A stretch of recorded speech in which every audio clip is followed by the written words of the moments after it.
бахшида ба 24-уми солгарди Конституtsiyaи Ҷумҳурии Тоҷикистон дар ноҳияи Мир Саиди Алӣ Ҳамадонӣ маҷлиси тантанавӣ бо садои суруди миллии Ҷумҳурии Тоҷикистон оғоз гардид.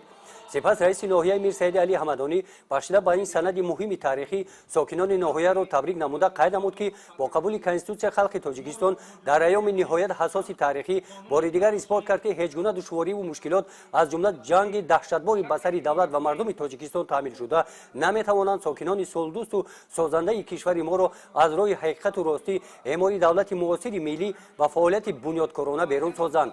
бо дастгирии ҳукумати ҷумҳурӣ дар ноҳияи Мир Саиди Алӣ Ҳамадонӣ дар ин давра зиёда аз садҳо иншоотҳо сохта шуда мавриди истифода қарор дода шуданд. сатҳи хизматрасониҳои иҷтимоӣ беҳтар гардида зиндагии сокинон баланд гардид. дар муассисаҳои таҳсилоти миёнаи умумии ноҳия барои таҳсили хонандагон шароитҳои мусоид фароҳам оварда шуданд. барои дар сатҳи баланд ба роҳ мондани хизматрасонии тиббӣ дар ноҳия тадбирҳои саривақтӣ амалӣ карда шуда истоданд. дар баромади прокурори ноҳия қайд карда шуд, ки бо иродаи озодонаи мардуми сарбаланди кишвар қабул гардидани Конституция баёнгари пешрафтаи ҳуқуқии халқи тоҷик мебошад.